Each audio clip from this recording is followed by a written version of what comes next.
ಒಂದು ದಿನದ ನೋಟಿಸು, ಎರಡನೇ ದಿನಕ್ಕೆ ಡೆಮಾಲಿಷನ್. ಬಿಡಿಎ ಕಾರ್ಯಾಚರಣೆ ವಿರುದ್ಧ ಇದೀಗ ಜನ ತಿರುಗಿ ಬಿದ್ದಿದ್ದಾರೆ.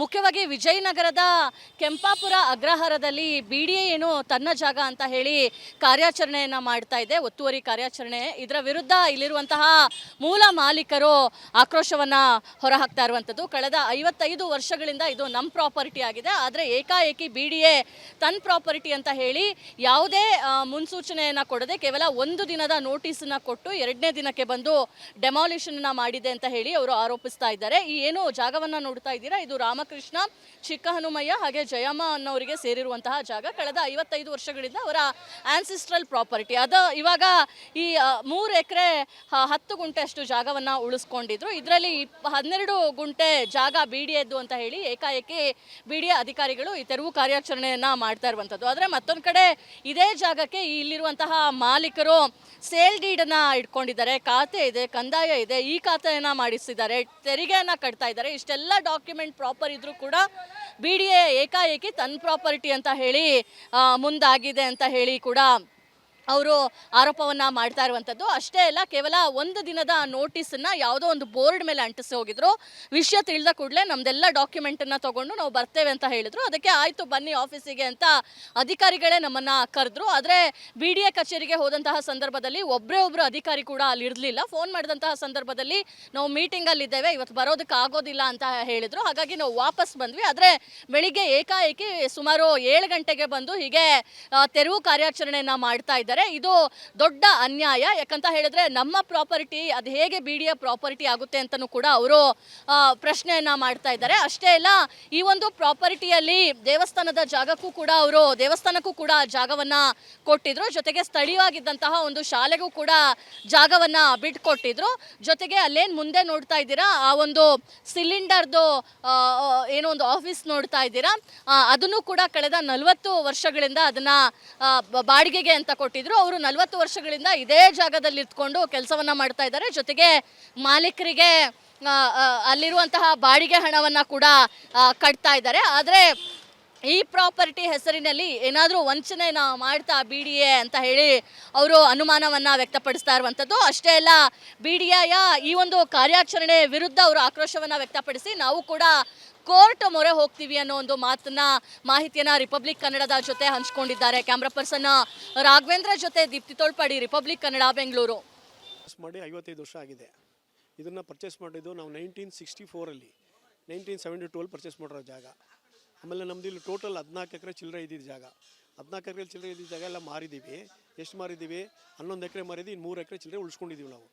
ಗೊತ್ತಾಯ್ತಾ? ದೇವಸ್ಥಾನಕ್ಕೆ ಜಾಗ ಕೊಡೋದು ನಾವೇ, ಗ್ಯಾಸ್ ಕೊಡೋದು ನಮ್ಮದೇ, ಇಲ್ಲಿರೋ ಜಾಗ ಎಲ್ಲ ನಮ್ಮದೇ.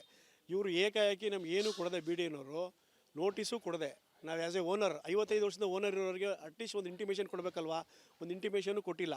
ಬಾಗಿಲಿಗೆ ತಂದು ಎಲ್ಲ ಯಾವುದೋ ಬಂದು ಶೀಟ್ ತಂದು ಒಂದು ಇದು ನೋಟಿಸ್ ಅಂಟಿಸ್ಬಿಟ್ಟು ನೋಟಿಸ್ ಬಂದಿರೋದು 9ನೇ ತಾರೀಕು ಅಂತ ಅಲ್ಲಿ ಸೈನ್ ಮಾಡಿದ್ದಾರೆ.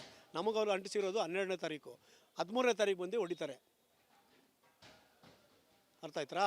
ನಮ್ಗೆ ಏನು ಗೊತ್ತಿಲ್ಲ, ಏನು ಇಂಟಿಮೇಷನ್ನ. ಯಾರೋ ಹೇಳಿದ್ರು ಹಿಂಗೆ ಹೊಡಿತಾ ಇದ್ದಾರೆ ಅಂತ ಬಂದು ಕೇಳಿದ್ರೆ, ರೀ ನೀವು ಕೋರ್ಟ್ಗೆ ಹೋಗ್ರಿ, ನಮ್ಮದು ಜಾಗ ಇದು ಬಿ ಡಿ ಎ ಜಾಗ, ನಮಗೂ ಇದಕ್ಕೂ ಸಂಬಂಧ, ನೀವು ಕೋರ್ಟ್ಗೆ ಹೋಗ್ರಿ, ಪೊಲೀಸರು ಕರ್ಕೊಂಬಂದು ಆಮೇಲೆ ದೌರ್ಜನ್ಯ ಮಾಡ್ತಾರೆ. ಆಮೇಲೆ ಇಲ್ಲಿ ಯಾರು ನಮ್ಮ ಗೋವಿಂದರಾಜನಗರ ಪೊಲೀಸ್ನವರು ಸುಬ್ರಹ್ಮಣ್ಯ ಅಂತ ಇನ್ಸ್ಪೆಕ್ಟ್ರು ಅವ್ರು ಹೇಳಿದ್ರು, ಇಲ್ಲ ಸರ್ ಇದು ಅವರು ನಾವು ಅವ್ರದ್ದು ಇದು ಪ್ರಾಪರ್ಟಿ ಅಂತ ನಮಗೆಲ್ಲ ಗೊತ್ತು, ನಾವೆಲ್ಲ ನೋಡಿದ್ದೀವಿ ಅಂತ. ಅವ್ರೇನು ಮಾಡಿದ್ರು, ಬಿ ಡಿ ಎ ಪೊಲೀಸ್ನವ್ರು ಕರ್ಕೊಂಬಂದು ನಮ್ಮೇಲೆ ದೌರ್ಜನ್ಯ ಮಾಡಿದ್ರು. ದೌರ್ಜನ್ಯ ಮಾಡಿ ಎಲ್ಲ ಈ ಥರ ಹೊಡಿಸಿದ್ದಾರೆ. ನಾವು ಕೋರ್ಟ್ಗೆ ಹೋಗ್ಬೇಕು, ಆಲ್ರೆಡಿ ಕೋರ್ಟ್ಗೆ ಹೋಗ್ತಾ ಇದ್ದೀವಿ. ಈ ಥರ ದೌರ್ಜನ್ಯ ಈ ಗೌರ್ಮೆಂಟಲ್ಲಿ ನಡೀತಾ ಇದೆ, ಎಲ್ಲ ಕಡೆ ನಡೀತಾ ಇದೆ. ನಮ್ಮ ಕಡೆ ಇವತ್ತು ನಮಗೂ ನಡೀತಿದೆ. ಎಲ್ಲ ಪ್ರಾಪರ್ಟಿಗೆ ಈ ಥರ ಮೋಸ ಮಾಡ್ತಿದ್ದಾರೆ. ನಮ್ಮದು ಅಂತ ಅಲ್ಲಿ ಮೇಡಮ್, ನಾವು ಪರ್ಚೇಸ್ ಮಾಡಿ 55 ಇಯರ್ಸ್ ಆಗಿದೆ. ಎಲ್ಲ A to Z ಡಾಕ್ಯುಮೆಂಟ್ಸ್ ಇದೆ ನಮ್ಮ ಹತ್ರ ಖಾತೆಗೆ. ಇದು ತೋಟ ಮೇಡಮ್ ನಮ್ಮದು, ಇದ್ರಲ್ಲಿ ಖಾತೆ ಕಂದಾಯ ಪ್ರತಿಯೊಂದು ಇದೆ. ಆಮೇಲೆ ಇದು ಏನು ಈಗ ಹೊಡೆದಾಕಿದಾರಲ್ಲ, ಅದು ಏನು ಇದಾಗಿದೆ, ಏನು ಖಾತೆ ಆಗಿದೆ, ಕಂದಾಯ ಆಗಿದೆ. ಆಮೇಲೆ ಅದ್ರ ಮೇಲೆ ಇದು ಏನು ಈ ಖಾತೆ ಆಗಿದೆ, ಈ ಖಾತೆ ಇದೆ ಜಾಗಕ್ಕೆ, ಈ ಖಾತೆನೂ ಇದೆ, ಎಲ್ಲನೂ ಇದೆ. ಆಯಿತಾ? ಅದ್ರ ಮೇಲೆ ನಾವು ಲೋನ್ ತೊಗೊಂಡಿದ್ದೀವಿ. 80 ಅವರು ನಾವು ಒಬ್ಬರು ಕೊಟ್ಟಿದ್ದೀವಲ್ಲ, ಅವರು ಲೋನ್ ತೊಗೊಂಡಿದ್ದಾರೆ ಒಂದು 80 ಲಕ್ಷ. ಆದರೂ ಇವರು ಈ ಕೆಲಸ ಮಾಡಿದ್ದಾರೆ. ಆಮೇಲೆ ಈ ಗೌರ್ಮೆಂಟಲ್ಲಿ ಏನು ಯಾರಿಗೂ ಹೇಳೋರು ಕೇಳೋರು ಯಾರೂ ಇಲ್ಲ, ಎಲ್ಲ ಇವರೇ ಏಕಾಏಕಿ, ಇವರೇ ರಾಜ, ಇವರೇ ಮಂತ್ರಿ, ಎಲ್ಲ ಇವರೇ.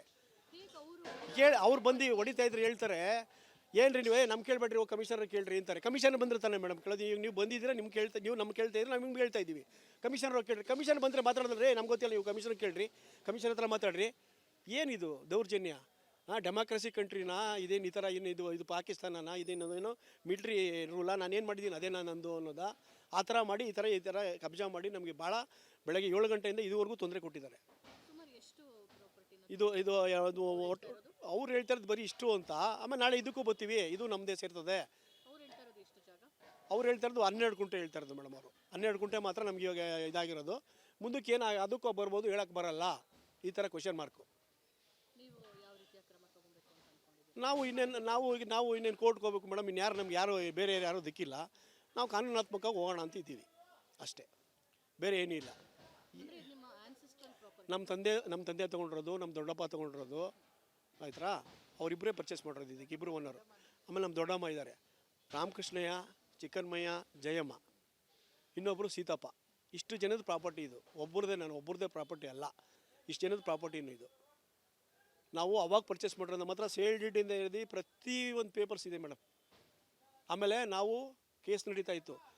ನಾವು AC ಕೋರ್ಟು, DC ಕೋರ್ಟು, ಆಮೇಲೆ ಸಿಟಿ ಸೆಷನ್ ಕೋರ್ಟು, ಹೈಕೋರ್ಟಲ್ಲಿ 2 ಸತಿ, ಸುಪ್ರೀಂ ಕೋರ್ಟಲ್ಲಿ 1 ಸತಿ, ಇಷ್ಟು ಕೇಸನ್ನು ನಾವು ಗೆದ್ದಿದ್ದೀವಿ. ಇವ್ರು ಏಕೆ ಈ ಥರ ಬಂದು ನಮ್ಮ ದೌರ್ಜನ್ಯ ಮಾಡಿ ನಮಗೆಲ್ಲ ಈ ಥರ ತೊಂದರೆ ಕೊಟ್ಟು, ಅವ್ರು ಯಾರೋ ಇಂಜಿನಿಯರ್, ಎಕ್ಸಿಕ್ಯೂಟಿವ್ ಇಂಜಿನಿಯರ್ ಅಂತೆ, ಅಶೋಕ್ ಅಂತಾನೆ, ಏನು ಮೇಡಮ್ ಅದು ಅಶೋಕು. ಏನು ದೌರ್ಜನ್ಯ ಮಾಡ್ತಾನೆ ಅಂದರೆ, ಬರ್ರಿ ಹೊಡೀರಿ ಅಂತ ನಮ್ಮನ್ನೇ ಕರಿತಾನೆ. ನಮ್ಮ ಮೇಲೆ ಏನೇನು ಕೆಟ್ಟ ಮಾತಾಡ್ತಾರೆ. ಒಂದೊಂದು ಮಾಡಿಲ್ಲ ಬೆಳಗ್ಗೆಯಿಂದ ನಮಗೆ. ಇವರು ಹೆಣ್ಮಕ್ಳು, ನಮ್ಮ ಅತ್ತೆ ಮಗಳು ಇವರು, ಅವ್ರಿಗೆ JCB ಹತ್ರ ಹೊಡಿಬೇಡ್ರಿ ಅಂತ JCB ಹತ್ರ ಹತ್ಸೋ ಮೇಲೆ ಅಂತಾನೆ. ಹಿಂಗೆ ಏನದು ದೌರ್ಜನ್ಯ, ಒಂದೊಂದಲ್ಲ ರಾಮಾಯಣ. 12 ಗುಂಟೆ ಜಾಗದಲ್ಲಿ ಶೆಡ್ ಇತ್ತು. 2 ಶೆಡ್, ಆ ಶೆಡ್ ಹೊಡೆದಾಕಿದ್ದಾರೆ. ಇಲ್ಲೊಂದು ಚಿಕ್ಕ ಶೆಡ್ ಇತ್ತು, ಅದನ್ನು ಹೊಡೆದಿದ್ದಾರೆ. ಫೆನ್ಸಿಂಗ್ ಇತ್ತು, ಎಲ್ಲ ಫೆನ್ಸಿಂಗ್ ಹಾಕಿದ್ದೀವಿ, ಫೆನ್ಸಿಂಗ್ ಎಲ್ಲ ಹೊಡೆದಿದ್ದಾರೆ. ಆಮೇಲೆ ಇನ್ನೊಂದು ಒಳ್ಳೆ ಕೆಲಸ ಏನಂದರೆ, ಆ ಜಾಗ ಖಾಲಿ ಜಾಗ ಇದೆಯಲ್ಲ ಮೇಡಮ್, ಅದು ದೇವಸ್ಥಾನದ ಪಕ್ಕ. ಆ ಜಾಗನ ಅರ್ಧ ಎಕರೆ ನಾವು ಫ್ರೀಯಾಗಿ ಕೊಟ್ಟಿದ್ದೀವಿ ದೇವಸ್ಥಾನಕ್ಕೆ. 5-6 ದೇವಸ್ಥಾನಕ್ಕೆ ಕೊಟ್ಟಿದ್ದೀವಿ. ಲಕ್ಷ್ಮೀ ನರಸಿಂಹಸ್ವಾಮಿ ದೇವಸ್ಥಾನ, ಇದು ಮಾರಳ್ಳಿ ದೇವಸ್ಥಾನ, ಹೊಸಳ್ಳಿ ದೇವಸ್ಥಾನಕ್ಕೆ ದೇವರನ್ನ ದಸರಾದಲ್ಲಿ ತಂದು ಇಳಿಸೋಕ್ಕೆ ಅಂತ ಫ್ರೀ ಕೊಟ್ಟಿದ್ದೀವಿ ಜಾಗ. ಪ್ರತಿ ದಸರಾದಲ್ಲಿ ಇಲ್ಲಿ ತಂದು ಪ್ಲೇ ಗ್ರೌಂಡಲ್ಲಿ ತಂದು ಇಳಿಸ್ಕೊಂಡು ದೇವ್ರು ಮಾಡ್ಕೊಂಡು ಹೋಗ್ತಾರೆ. ಆಮೇಲೆ ಇಬ್ಬರು MLA ಹೇಳಿದ್ದೀವಿ ಅಂತಾರೆ, ಹೇಳಿದ್ರು ಇವ್ರಿಗೆ ಕೆಲಸ ಮಾಡಿದ್ದಾರೆ. ನಾನು ರಿಕ್ವೆಸ್ಟ್ ಮಾಡಿಕೊಂಡೆ, ನಮಗೇನು ಇಂಟಿಮೇಷನ್ ಕೊಟ್ಟಿಲ್ಲ, ನಾವು ಓನರ್ಸು ಈ ಲ್ಯಾಂಡಿಗೆ, ನೀವು ನಮಗೇನು ಇಂಟಿಮೇಷನ್ ಕೊಟ್ಟಿಲ್ಲ. ನೆನ್ನೆ ಒಂದು ಸ್ಟಿಕ್ಕರ್ ಅಂಟಿಸ್ಬಿಟ್ಟು ಹೋಗಿದ್ದೀರಾ, ನಮ್ಮ ಟೆನೆಂಟ್ ಹೇಳಿದ್ದಾರೆ. ಸೊ ನಮಗೆ ಟೈಮ್ ಕೊಡಿ, ರಿಕ್ವೆಸ್ಟ್ ಮಾಡ್ಕೊಂಡಿದ್ದೀನಿ. ರಿಕ್ವೆಸ್ಟಿಗೆ ಒಂದು ಪಾಯಿಂಟ್ಗೂ ಕೇಳಿಸ್ಕೊಳ್ಳೋಕ್ಕೆ ರೆಡಿ ಇಲ್ಲ ಎಕ್ಸಿಕ್ಯೂಟಿವ್ ಇಂಜಿನಿಯರು. ನಾವು ಯಾರನ್ನೂ ಕೇಳೋಕ್ಕೋಗಲ್ಲ. ನೀವೇನು ಮಾಡ್ಕೋತೀರಾ ಮಾಡ್ಕೊಳ್ಳಿ, ಏನು ನನ್ನ ಮೇಲೆ ರೌಡಿಸಮ್ ಮಾಡ್ತೀರಾ, ಬನ್ನಿ ಅಂತ ಎಲ್ಲರೂ ಸುಮ್ಮನೆ ರೆಚ್ಚಿಗೆ ಎದ್ದಿಸ್ತಾ ಇದ್ದಾರೆ. ನಾವು ಹೇಳ್ತಾ ಇದ್ದೀವಿ, ಇದು ನಮ್ಮ ಆನ್ಸಿಸ್ಟ್ರಲ್ ಪ್ರಾಪರ್ಟಿ, ನಮ್ಗೆ ಸ್ವಲ್ಪ ಟೈಮ್ ಕೊಡಿ, ಎಲ್ಲ ಡಾಕ್ಯುಮೆಂಟ್ಸ್ ಸಬ್ಮಿಟ್ ಮಾಡ್ತಾ ಇದ್ದೀವಿ, ಮಾಡೋ ಅವಕಾಶ ಕೊಡಿ ಅಂತ. ರೆಡಿನೇ ಇಲ್ಲ ಮೇಡಮ್ ಕೇಳೋಕ್ಕೆ. ಅವರು ಬಂದು ಏನು JCBನ ಎಲ್ಲ ಒಡೆದೇ ಹಾಕ್ಬಿಟ್ರು. ನಾವು ರಿಕ್ವೆಸ್ಟ್ ಮಾಡ್ಕೋತಿದ್ರು, ಲೇಡೀಸ್ ಅಂತಲೂ ಏನು ರೆಸ್ಪೆಕ್ಟು ಕೊಟ್ಟಿಲ್ಲ, ಏನೂ ಇಲ್ಲ. ಬಂದು ಏಕಾಏಕಿ ಬಂದು ಎಲ್ಲ ಅಲ್ಲಿ ಇದ್ದಿದ್ದು 2 ಶೆಡ್ಡೂ ಒಂದೇ ಸತಿ ನೆಲ ಸಮ ಮಾಡಿಬಿಟ್ರು. ಅಲ್ಲಿ ನಮ್ಮ ಕಾಂಪೌಂಡ್ ಇತ್ತು, ಎಲ್ಲ ಇತ್ತು, ಏನಕ್ಕೂ ಶೆಡ್ ಇತ್ತು. ಅಂದರೆ ನೀವು ಈ 12 ಗುಂಟೆ ಜಾಗದಲ್ಲಿ ಖಾಲಿನೇ ಬಿಟ್ಟಿದ್ರಾ? ಏನು ಶೆಡ್ ಬಿಟ್ಟರೆ? ಹೌದು, ಶೆಡ್ಗಳಿತ್ತು, ಆಮೇಲೆ ಫೆನ್ಸಿಂಗ್ ಇತ್ತು.